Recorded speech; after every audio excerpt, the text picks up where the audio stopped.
Hi everyone, ഞാൻ doctor Gatha, Malappuram ജില്ലയിലെ olive homeopathy ക്ലിനിക്കിലെ സീനിയർ ഹോമിയോപ്പതി കൺസൾട്ടൻ്റ് ആണ്. ഇന്നത്തെ വീഡിയോയിലൂടെ നമ്മൾ ഡിസ്കസ് ചെയ്യുന്നത് തൈറോയിഡിനെ കുറിച്ചും അതിൽ വരുന്ന കുറച്ച് കണ്ടീഷൻസിനെ കുറിച്ചുമാണ്. ഇന്ന് തൈറോയിഡ് ഇഷ്യൂസ് എന്ന് പറയുന്നത് കുറേ ആളുകളിൽ കണ്ടുവരുന്ന ഒരു പ്രശ്നമായിട്ടുണ്ട്. അതായത് പല ലക്ഷണങ്ങളായിട്ടാവും ആളുകൾ വരാറുള്ളത്. മുടി കൊഴിച്ചിൽ, അതുപോലെ സ്ത്രീകളിൽ ആർത്തവ ക്രമക്കേടുകൾ, പിന്നെ അതുപോലെ പെട്ടെന്ന് തടിക്കുക അല്ലെങ്കിൽ മെലിയുക, അല്ലെങ്കിൽ വയറ് സംബന്ധമായിട്ടുള്ള ബുദ്ധിമുട്ട്, അതായത് മലബന്ധം, ലൂസ് മോഷൻ, അങ്ങനെ.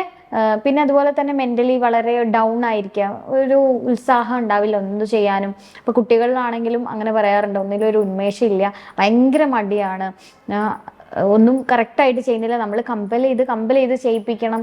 അങ്ങനെ പലതരത്തിലാണ് ആളുകൾ ബുദ്ധിമുട്ടായിട്ട് വരാറുള്ളത്. അപ്പം നമ്മൾ എന്തായാലും തൈറോയിഡ് ടെസ്റ്റ് ചെയ്യാൻ പറയാറുണ്ട്. തൈറോയിഡിൽ മിക്ക ആളുകളിലും വേരിയേഷൻസ് കാണാറുണ്ട്. അതായത് ചില ആളുകൾക്ക് കൂടുതലായിരിക്കും, ചില ആളുകൾക്ക് കുറവായിരിക്കും. അങ്ങനെ പലതരത്തിലുള്ള ബുദ്ധിമുട്ട് ഇന്ന് കാണുന്നുണ്ട്. അപ്പോൾ നമ്മൾ ഇന്നത്തെ വീഡിയോയിൽ ഡിസ്കസ് ചെയ്യുന്നത് തൈറോയിഡ് ഗ്രന്ഥിയെക്കുറിച്ചും ഇതിലുണ്ടാവുന്ന ഹൈപ്പോ തൈറോയിഡിസത്തിനെ കുറിച്ചും ഹൈപ്പർ തൈറോയിഡിസത്തിനെ കുറിച്ചൊക്കെയാണ്. ആദ്യം തന്നെ തൈറോയിഡ് ഗ്രന്ഥിയെക്കുറിച്ച് നോക്കാം. തൈറോയിഡ് ഗ്ലാൻഡ് എന്ന് പറയുന്നത് ലാർജസ്റ്റ് എൻഡോക്രൈൻ ഗ്ലാൻഡ് ആണ് നമ്മുടെ ശരീരത്തിൽ. ഇത് നമ്മുടെ കഴുത്തിന്റെ താഴെയായിട്ട് ചിത്രശലഭത്തിന്റെ ആകൃതിയിൽ കണ്ടുവരുന്ന ഗ്ലാൻഡാണ്. അപ്പോൾ ഈ തൈറോയിഡ് ഗ്രന്ഥിയിൽ നിന്ന് വരുന്ന രണ്ട് ഹോർമോൺസ് ആണ് T3 ആൻഡ് T4 എന്ന് പറയുന്നത്.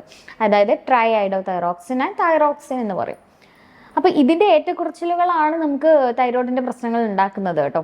അപ്പോൾ ഈ T3 T4 കൺട്രോൾ ചെയ്യുന്ന വേറൊരു ഹോർമോണാണ് TSH എന്ന് പറയുന്നത്. അതായത് തൈറോയിഡ് സ്റ്റിമുലേറ്റിംഗ് ഹോർമോൺ എന്ന് പറയും. അപ്പോൾ കുറേ ആളുകൾ ഡയറക്റ്റ് ആയിട്ട് നമുക്ക് പേഷ്യൻസ് വരാറുണ്ട്, TSH മാത്രം നോക്കി വരും. അപ്പോൾ അവരുടെ വിചാരം ഈ TSHും തൈറോയിഡിൽ നിന്ന് വരുന്ന ഹോർമോൺ ആണെന്നാണ്. പക്ഷേ ഈ TSH എന്ന് പറയുന്നത് നമുക്ക് നമ്മുടെ മാസ്റ്റർ ഗ്രന്ഥിയായിട്ടുള്ള പിറ്റ്യൂട്ടറിയിൽ നിന്ന് വരുന്ന ഒരു ഹോർമോണാണ് ഈ TSH, അല്ലെങ്കിൽ തൈറോയിഡ് സ്റ്റിമുലേറ്റിംഗ് ഹോർമോൺ എന്ന് പറയുന്നത്. ഇതെങ്ങനെ സംഭവം എന്ന് വെച്ചാൽ നമ്മുടെ തലച്ചോറിനകത്ത് ഹൈപ്പോ തലാമസ് എന്ന് പറഞ്ഞിട്ടുള്ള ഒരു ഗ്രന്ഥിയുണ്ട്. അപ്പോൾ ഈ ഹൈപ്പോ തലാമസിൽ നിന്ന് എന്ത് വരും? ഈ ഹൈപ്പോ തലാമസിൽ നിന്നിട്ട് തൈറോട്രോഫിൻ റിലീസിങ് ഹോർമോൺ എന്ന് പറഞ്ഞിട്ടുള്ള ഒരു ഹോർമോൺ ഉണ്ടാവും. എന്നിട്ട് അത് പോയിട്ട് നമ്മളെ മാസ്റ്റർ ഗ്രന്ഥിയായിട്ട് പിറ്റ്യൂട്ടറി കൊണ്ട് ഈ TSH സ്റ്റിമുലേറ്റ് ചെയ്യിപ്പിക്കും. അപ്പോൾ ഈ TSH ഉണ്ടാവും. അങ്ങനെ ഈ TSH വന്നിട്ട് നമ്മളെ തൈറോയിഡ് ഗ്രന്ഥി എടുത്ത് T3 T4 ഉണ്ടാക്കാൻ പറയും. അപ്പോൾ അതാണ് ഈ ഒരു കോമൺ ആയിട്ട് നമ്മൾ പറയുകയാണെന്നുണ്ടെങ്കിൽ ഇതാണ് നമുക്കൊരു ഒരു പ്രോസസ് എന്ന് പറയുന്നത്. അപ്പോൾ ഈ TSHന്റെ വാല്യൂസിൽ നമുക്ക് വേരിയേഷൻസ് വരുമ്പോഴും തൈറോയിഡിന്റെ ഒരു പ്രവർത്തനം നമുക്ക് മനസ്സിലാക്കാൻ പറ്റും. ഈ തൈറോയിഡ് എന്ന് പറയുന്നത് നമ്മുടെ ശരീരത്തിൽ പല ഫംഗ്ഷൻസിനും ഹെൽപ്പ് ചെയ്യുന്നുണ്ട് കേട്ടോ. കറക്റ്റായിട്ട് നമ്മുടെ ശരീരത്തിന്റെ മെറ്റബോളിസത്തിന് വളരെ ആവശ്യമാണ് ഈ തൈറോയിഡ് ഹോർമോൺസ് എന്ന് പറയുന്നത്. ഇനി നമുക്ക് ഈ തൈറോയിഡിന്റെ ഓരോ പ്രശ്നങ്ങൾ ഇന്ന് പൊതുവേ കണ്ടുവരുന്ന ഒരു പ്രോബ്ലമാണ് ഹൈപ്പോ തൈറോയിഡിസം എന്ന് പറയുന്നത്. ഹൈപ്പോ എന്ന് പറയുമ്പോൾ പേര് സൂചിപ്പിക്കും പോലെ തന്നെ ഈ ഹോർമോൺസിൽ വരുന്ന കുറവാണ്. അതായത് T3 T4 ആ ഒരു ഹോർമോൺസിൽ കുറവ് വരികയാണ് ചെയ്യുന്നത്. അപ്പോൾ എന്താ, ഈ T3 T4 കുറഞ്ഞു വരുമ്പോൾ നമ്മളെ പിറ്റ്യൂട്ടറിയിൽ നിന്ന് TSH ഉൽപ്പാദനം കൂടും. അപ്പോൾ TSH കൂടി നിൽക്കും, T3 T4 കുറഞ്ഞു നിൽക്കും. അതാണ് ഹൈപ്പോ തൈറോയിഡിസത്തിൽ ഉണ്ടാവുന്നത്. അതായത് ആവശ്യമായിട്ടുള്ള അളവിൽ തൈറോയ്ഡ് ഹോർമോൺ ഉൽപ്പാദിപ്പിക്കാത്ത ഒരു കണ്ടീഷനാണ് ഹൈപ്പോ തൈറോയിഡിസം എന്ന് പറയുന്നത്. അപ്പോൾ ഇതിന്റെ ലക്ഷണങ്ങൾ എന്തൊക്കെയാണെന്ന് ആദ്യം നോക്കാം നമുക്ക്. ലക്ഷണങ്ങളിൽ പൊതുവെ ആളുകൾ കംപ്ലൈൻസ് ആയിട്ട് വരാറ് ഒന്ന് പൊണ്ണത്തടി, പെട്ടെന്ന് തടി കൂടുന്നത് പോലെ തോന്നുന്നുണ്ട്. അതുപോലെ തന്നെ സ്ത്രീകളാണെന്നുണ്ടെങ്കിൽ ആർത്തവത്തിൽ ക്രമക്കേടുകൾ, അതുപോലെ തന്നെ മുടി കൊഴിച്ചിൽ. ഈ ഇങ്ങനത്തെ എന്തെങ്കിലും ബുദ്ധിമുട്ടുള്ള ആളുകൾ തീർച്ചയായിട്ടും അവരുടെ തൈറോയിഡ് ടെസ്റ്റ് ചെയ്യേണ്ടതാണ്. അതോടൊപ്പം തന്നെ നമുക്ക് കോൺസ്റ്റിപ്പേഷൻ, അതായത് മലബന്ധം കാണാറുണ്ട്. ഇവർക്ക് എന്താണെന്ന് വെച്ചാൽ തണുപ്പൊട്ടും സഹിക്കാൻ പറ്റില്ല. പിന്നെ അതുപോലെ തന്നെ ഉറക്കത്തിൽ ചില ആളുകൾക്ക് ഉറക്കം കുറവുണ്ടാവും. പിന്നെ ഹൈപ്പോയാണ്, അതായത് എല്ലാത്തിനോടും ഒരു ലേസിനെസ് ആയിരിക്കും അവർക്ക്, പൊതുവെ ഒരു ഉത്സാഹം കുറവുള്ള ഒരവസ്ഥ. പിന്നെ അതുപോലെ നമുക്ക് മൈൻഡിലേക്ക് വരികയാണെന്നുണ്ടെങ്കിൽ അതായത് മാനസികമായിട്ട് ഒന്നിനോട് ഒരു താല്പര്യമില്ലായ്മയും, ചില ആളുകൾക്ക് ഡിപ്രഷൻ വരെ കാണാറുണ്ട്. അതുപോലെ സ്കിന്നിലേക്ക് വരികയാണെന്നുണ്ടെങ്കിൽ സ്കിന്നിൽ ഭയങ്കര ഡ്രൈനെസ് ഒക്കെ ഫീൽ ചെയ്യാറുണ്ട്.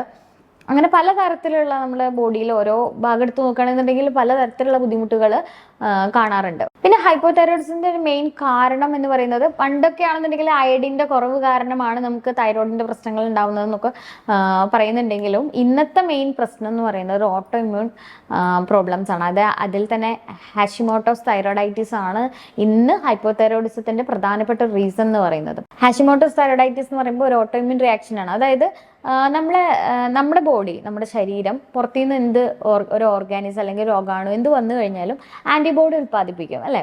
അപ്പോൾ എന്താ, ഈ ആൻറ്റിബോഡി ഉൽപ്പാദിപ്പിച്ചതിന് ശേഷം പ്രതിരോധം മാർഗമായിട്ട് അതിനെ പുറന്തള്ളാൻ നോക്കും.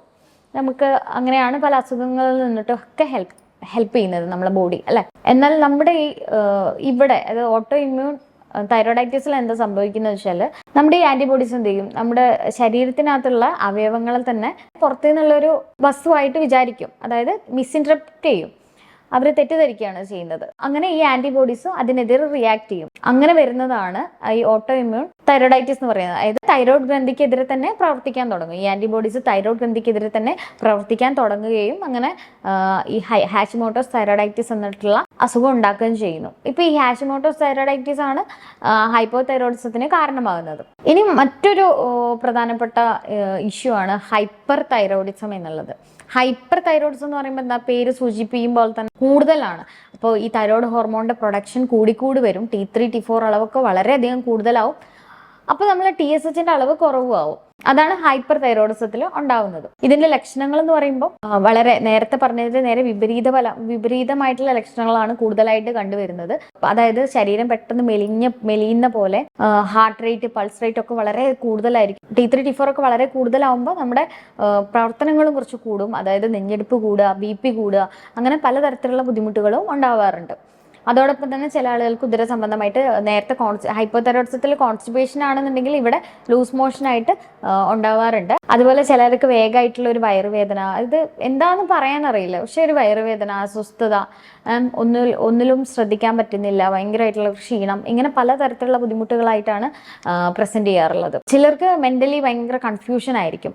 അതുപോലെ തന്നെ സ്ത്രീകൾക്ക് അവർക്ക് എന്താണെന്ന് വെച്ചാൽ ആർത്തവം വളരെ കുറച്ചേ ഉണ്ടാവുള്ളൂ, ഒരു മൂഡ് സ്വിങ്സും കാര്യങ്ങളൊക്കെ കാണാറുണ്ട്. അപ്പോൾ ഇതാണ് ഹൈപ്പർ തൈറോയിഡിസത്തിന്റെ മേജർ ലക്ഷണങ്ങൾ എന്ന് പറയുന്നത്. ഇനി ഇതിന്റെ ലാബ് ഇൻവെസ്റ്റിഗേഷൻസിലേക്ക് വരികയാണെന്നുണ്ടെങ്കിൽ നമുക്ക് പലതരത്തിലുള്ള ഇൻവെസ്റ്റിഗേഷൻസ് ഉണ്ട്. തൈറോയ്ഡ് ഫംഗ്ഷൻ ടെസ്റ്റ് ചെയ്യാവുന്നതാണ്. അതുപോലെ തന്നെ TPO, ആന്റി TPO ടെസ്റ്റുകളുണ്ട്. പിന്നെ നമുക്ക് ഇപ്പോൾ ഈ ഹൈപ്പർ തൈറോയിഡിസത്തിൽ നിന്ന് വരുന്ന ഗ്രേവ്സ് ഡിസീസ് ഉണ്ട്, അതുപോലെ മൾട്ടിനോഡുലാർ ഗോയിറ്റർ, അങ്ങനെ പലതരത്തിലുള്ള അസുഖങ്ങൾ വരുന്നുണ്ട്. ഇത് ആക്ച്വലി ഒരു വലിയ ടോപ്പിക്കാണ്. അപ്പോൾ നമുക്ക് ഇനി ചാനലിൽ വരുന്ന വേറെ വീഡിയോസിൽ ഈ ഓരോ ടോപ്പിക് വെച്ച് ചെയ്യുന്നതാണ്. തീർച്ചയായിട്ടും ഹൈപ്പോതൈറോയിഡിസം അല്ലെങ്കിൽ ഹൈപ്പർ തൈറോയിഡിസം, അങ്ങനെ തൈറോയിഡിനെ അഫക്ട് ചെയ്യുന്ന എന്ത് അസുഖമാണെങ്കിൽ ചികിത്സ എടുക്കേണ്ടത് ആവശ്യമാണ്. ഇനി നമ്മൾ ഇതിൻ്റെ ഒരു ജനറൽ ആയിട്ടുള്ള ഒരു ഡയറ്റ് പറയുകയാണെന്നുണ്ടെങ്കിൽ നമുക്ക് ഒഴിവാക്കേണ്ട കുറച്ച് സാധനങ്ങളുണ്ട്. അതായത് നമ്മൾ ആ ഡയറ്റിൽ നിന്ന് ഒന്ന് കൺട്രോൾ ചെയ്യേണ്ട സാധനങ്ങൾ. വീക്ക്ലി വൺസ് ഒക്കെ കഴിക്കാം, പക്ഷെ ഒന്ന് കൺട്രോൾ ചെയ്യുക എന്നുള്ളതാണ്. അതിൽ വരുന്നതാണ് സോയാബീൻ, പിന്നെ ക്രൂസിഫറസ് വെജിറ്റബിൾസ്, അതായത് കോളിഫ്ലവർ, ക്യാബേജ്, ബ്രക്കോളി തുടങ്ങിയിട്ടുള്ള വെജിറ്റബിൾസ്, നിലക്കടല, പാൽ ഉൽപ്പന്നങ്ങളൊക്കെ ഒന്ന് കുറയ്ക്കാവുന്നതാണ്. അതുപോലെ തന്നെ ഒണിയൻ, അതായത് സവാള. നമുക്ക് സവാള ഇപ്പോൾ പച്ചയ്ക്ക് തിന്നുന്ന ഒരു ശീലമൊക്കെ ഉണ്ടല്ലേ, അപ്പോൾ പച്ചയ്ക്ക് തിന്നുന്നത് കഴിയുന്നതും കുറയ്ക്കുക. അതുപോലെ തന്നെ തൈറോയ്ഡ് ഇഷ്യൂസ് ഉള്ള ആളുകൾക്ക് കപ്പ കുറയ്ക്കുന്നതും നല്ലതാണ്. അപ്പോൾ ഇതൊക്കെ നമുക്ക് ഡയറ്റിൽ നിന്ന് കൺട്രോൾ ചെയ്യുന്നത് നല്ലതായിരിക്കും. കറക്റ്റായിട്ടുള്ള ഒരു ഡയറ്റ് പ്ലാനോ അതുപോലെ തന്നെ എക്സസൈസ്, ഇതെല്ലാം ഏതൊരു അസുഖത്തെയും പോലെ തന്നെ ഈ ഒരു ബുദ്ധിമുട്ടിനും വളരെ നല്ലതാണ്.